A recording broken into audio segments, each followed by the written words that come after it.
Hola para todos, mi nombre es Magali Escayón Cortés, soy estudiante de la Universidad de Investigación y Desarrollo UDI de Bucaramanga, del programa de Psicología Virtual. Para este video vamos a hablar acerca del enfoque cognitivo-conductual. Bueno, las expectativas que yo tengo frente a esta asignatura es adentrarme más allá del impartir del conocimiento que tiene el docente para inmiscuirme de manera directa en el proceso de análisis e investigación del enfoque cognitivo-conductual. Cabe resaltar que lo más importante o lo que más me ha gustado a mí de la psicología es la capacidad de analizar e interpretar todo lo concerniente al comportamiento del ser humano y ver cómo las emociones juegan un papel importante dentro de, del mismo como tal. Bueno, vamos a abordar unos temas, los cuales son qué es la cognición y cómo se relaciona con la psicología cognitiva. En el punto 2 vamos a hablar acerca de esa reseña histórica de la psicología cognitiva por medio de una línea de tiempo. En el 3 vamos a hablar de los principios de la psicología cognitiva, vamos a hablar de dos principios, uno de ellos es el procesamiento de la información y el otro, cómo los procesos cognitivos se ven influenciados por los factores sociales y culturales, y en cuarto punto hablaremos de cómo se relaciona la cognición con los procesos biológicos, psicológicos y culturales. Para iniciar vamos a hablar o vamos a decir qué es la cognición. La cognición sabemos que es la facultad que un individuo tiene para procesar la información a partir de los sentidos. Sabemos que en los sentidos es por medio de la percepción de ese conocimiento adquirido y desde un punto de vista personal o de la experiencia que ha tenido este individuo como tal, en donde los procesos cognitivos como son la sensación, la percepción, la atención, la inteligencia, entre otros, están involucrados. ¿Cómo se relaciona esta cognición con la psicología cognitiva? Esta se da de manera directa porque están presentes los procesos mentales básicos y los procesos mentales superiores. También se ve relacionada por el proceder y el desarrollo humano, y esto cómo influye en la conducta como tal del individuo. También cabe resaltar que también se ve relacionada en el saber cómo el individuo interpreta y procesa la información que recibe del entorno. También cómo el individuo, la persona, tiene esa representación mental del mundo como tal. También cómo el individuo utiliza el lenguaje para comunicarse en la vida cotidiana. Bueno, nos vamos a ver la reseña histórica de la psicología cognitiva, como ya lo habíamos dicho que lo íbamos a hacer por medio de una línea de tiempo. Para iniciar vamos a tocar los años 50, 60 y 70, que están ahí los tres relacionados, porque aquí es donde se da una crisis del paradigma conductivo. Cabe resaltar que en los años 70 se consolida y se reacciona ante este conductismo tradicional. Ya para 1879, William Wood, que es el padre de la psicología, este crea el primer laboratorio de psicología experimental utilizando el método introspección. Este método de introspección se refiere a lo que pasa por la mente de ese individuo a través de la observación y la experiencia que éste tiene con esa, con lo que pasa por su mente. Para 1948 ya se da una psicología cognitiva, se inicia con la revolución tecnológica que se da en la Segunda Guerra Mundial, y aquí ya nace la computadora. Para 1956 surge el cognitivismo en Estados Unidos, y lógicamente aquí también directamente pasa que la mente humana, se dice que la mente humana es similar a la de una computadora en muchos aspectos. Para esta época también de 1956, pues la psicología cognitiva se ve, está involucrada con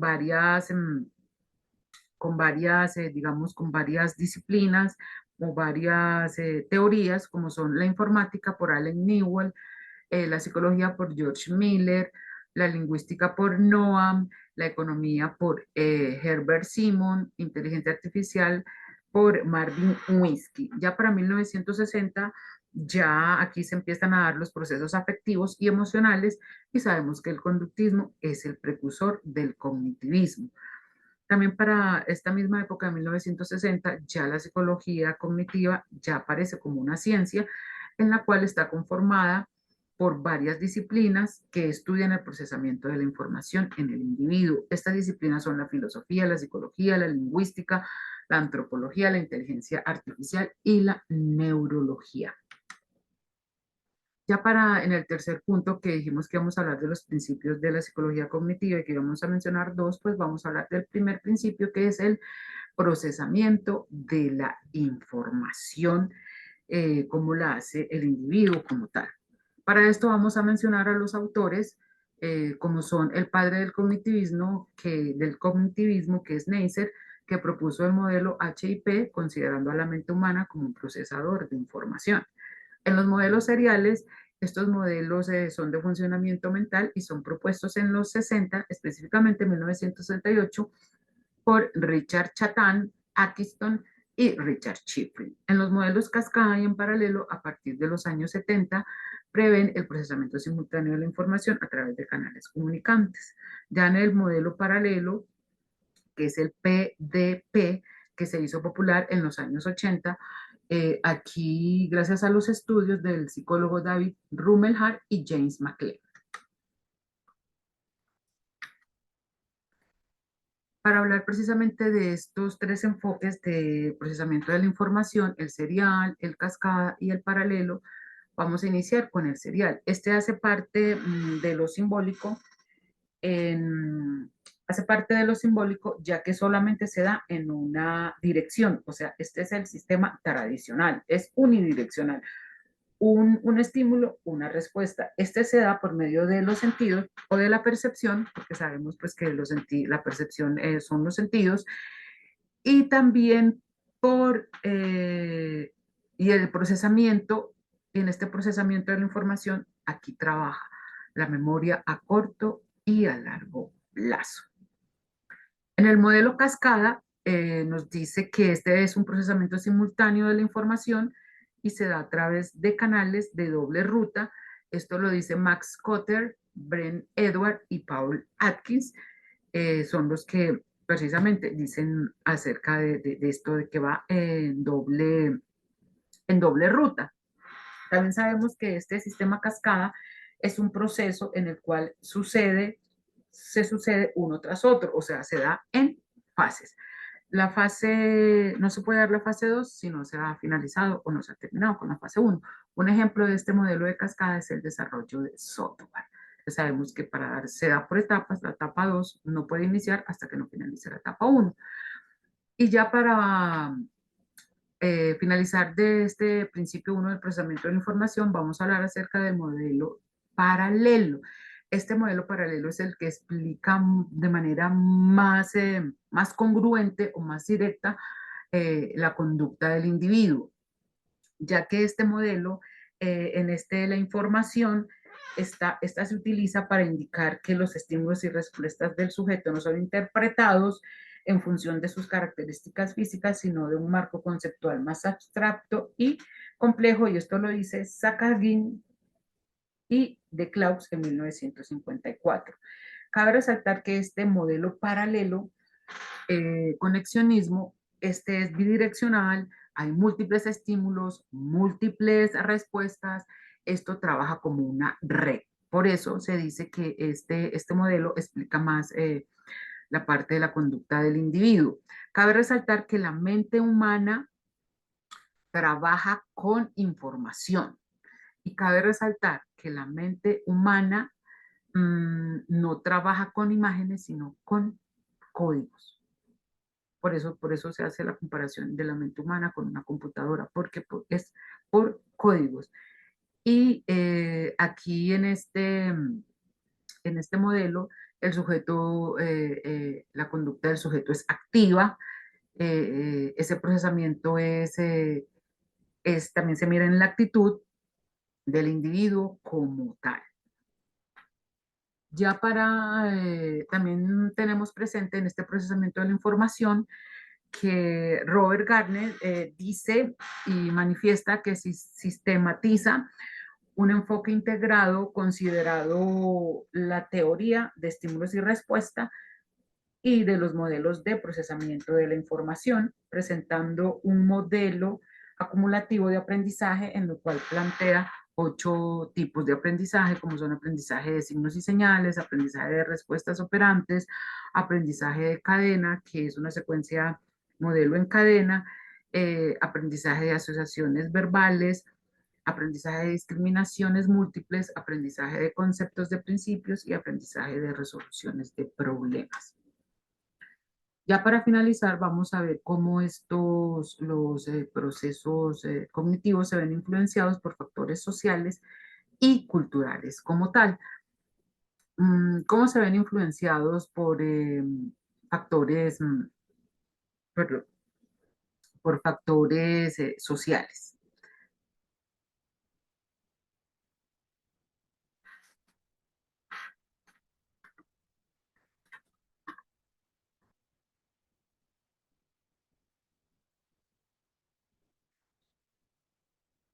Por los factores sociales, sí.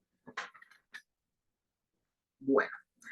Sabemos que por ser una especie social es un proceso que regula, este proceso va a estar regulado por la conducta, en donde se incorpora la parte afectiva, pues la interacción con otras personas, y este va a ser un proceso bastante emotivo, ¿no es cierto? En la parte social, precisamente surgen las conductas simbólicas, dadas por la interacción, eh, también por las acciones que el individuo realice o haga, conjuntamente con eh, con esas herramientas características mentales, también con la continuidad entre la especie animal y humana, y esto lo dice Watson en 1913, 1924, y Skinner en 1953, 1957 y 1974. Desde la perspectiva cultural y social, aquí vamos a ver que se involucran las creencias, las ideas, las representaciones, y aquí se van a tener en cuenta 4 tendencias, las cuales van a influir en el ámbito social y cultural. Vamos a hablar acerca de esas tendencias, que son el relativismo cultural, que asume que la variabilidad cultural es un hecho intrínseco y arbitrario.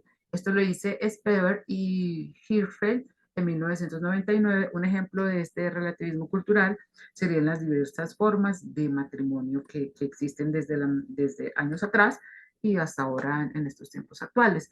Otra tendencia es la violencia simbólica, que la dice Victor en 1997, y un ejemplo de esta violencia simbólica son los ejemplos de los estereotipos, que sabemos que estos son excluyentes.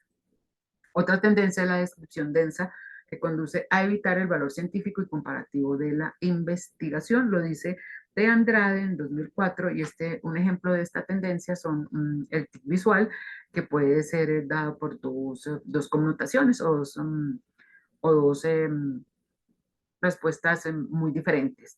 Otra tendencia es la inseparabilidad del individuo y los niveles sociales de análisis, y lo dice Strauss y Kuhn en 1997. Bueno, entonces ya para la perspectiva cultural y social, a estas se involucran, aquí están involucradas, ya lo habíamos dicho, pero vale la pena volverlo a recalcar.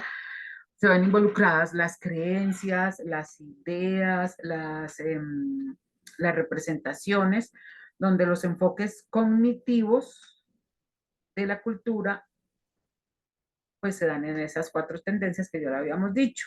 Sabemos que la cultura hace parte del contexto social y que los procesos psicológicos, cognitivos, hacen parte precisamente de la cultura, y sabemos que un proceso cognitivo, un proceso psicológico cognitivo, es como el cerebro procesa la información que recibe del entorno, y también que también lo hace por medio ya lo habíamos dicho, de la percepción como tal.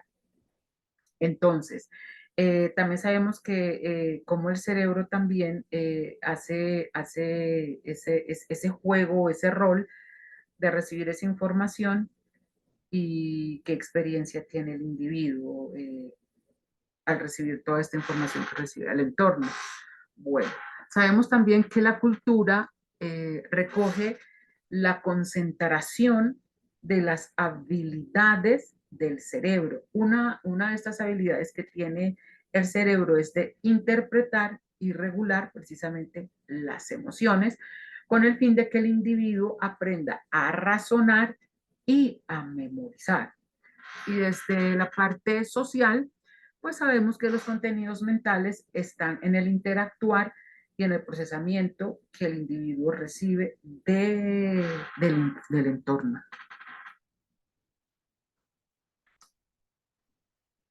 Ya para finalizar, vamos a ver la relación que tiene precisamente la cognición con los procesos biológicos, psicológicos y culturales.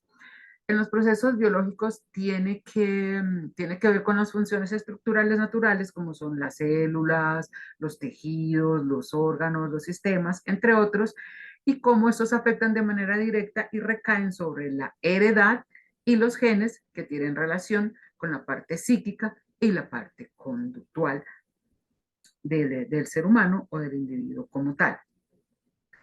Desde estos procesos psicológicos, dice que refiere al comportamiento del individuo frente a la motivación, a la inteligencia, etcétera.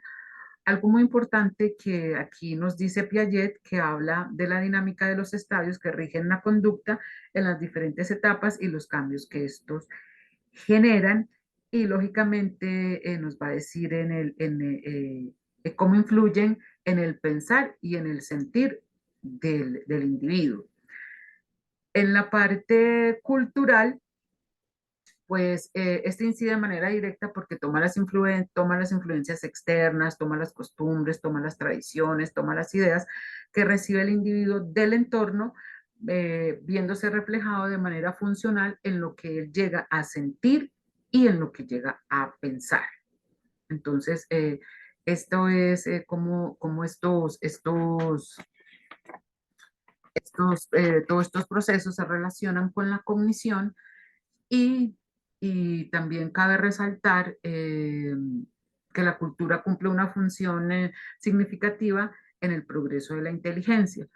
También Piaget hace, en cuanto a los factores o los procesos biológicos, Piaget dice que estos son la base del conocimiento porque tienen que ver directamente con esa parte viva del ser humano como tal, y por eso indica y señala que la vida precede al conocimiento.